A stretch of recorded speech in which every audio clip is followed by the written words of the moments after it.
Wa idza haddatsa kadzab, apabila dia bercakap bohong. Bohong banyak jenis. Bohong hak paling besar kali dosanya bohong guna nama Allah Taala.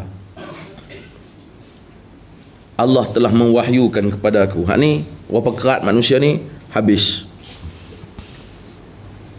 Di Perak baru ni mai Rasul baru. Dia pun kata terima wahyu. Dia hantar surat ke saya. Dia lantik 2-3 orang. Dia suruh beri bai'ah pada dia. Termasuk Mufti Perlis kena bagi bai'ah dah. Dia tinggal di satu rumah flat. Tapi dia hantar surat elok. Dia hantar semua surat, termasuk daripada Perdana Menteri. Pening ni. Cita-cita orang Malaysia ni tinggi, bukan setakat nak naik ke angkasa, nak jadi rosyul.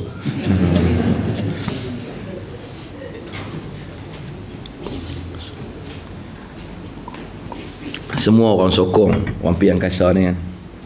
Saya pun, kita sokong lah, pasal benda ni sains ni perlu dikepalai oleh orang Islam. Cuma sekali lagi pergi tu tak payah bawa gasing lah, semat perut. Bawa gasing ni main kat bawah lah, tak payah nak atas lah. Rusia pun pening lah, sat-sat kau ni nak cakap, tak ada buat kerja. Sat-sat nak makan rendang lah, makan kat bawah ni. Pi 10 hari nak makan rendang, tunggu sabar Sat. Bukan salah dia tu, dia tak salah. Salah tu hak bawah ni ya. Itu suruh bawa roti canai, suruh tembak. Kawan duduk di bawah pun tak nak duduk tembak roti canai, nak tembak atas apa? Bagus, saya sokong, saya time TV semua saya sokong saya angkasa, tapi saya marah kawan nak macam-macam idea ni. Kan senang orang pergi puluh juta nak suruh tembak roti canai. Tembak roti canai. Isu suruh bawa tu belanga mamak kacau. Wa idza haddatsa kadzab, apabila bercerita dusta. Dan dusta yang kedua yang paling besar dosa, dusta pada nama Rasul. Dusta pada nama Allah Taala kadang-kadang berlaku, sama ada dia dusta, dia kata Allah bagi wahyu, kadang-kadang dia kata aku mimpi ya, macam Tuhan bagi. Itu dusta. Benda yang dia tak mimpi. Sebab tu pendusta mimpi ni dia tak mimpi dah.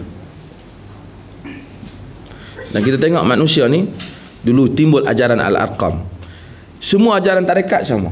Bila nak dusta saja dia bagi tahu dia mimpi. Tok guru dia mimpi. Mimpi ni kita nak marah pun tak boleh. Sebab kita tak nampak, dia seorang yang nampak. Sebab tu dusta. Kemudian dusta menggunakan nama para alim ulama. Yang menyebabkan penggunaan nama tu orang keliru. Dia kata ulama ni kata, ulama ni kata. Tengok tak ada pun dia kata. Gunakan nama orang lain sehingga dusta kepada perkara-perkara harian dia hidup.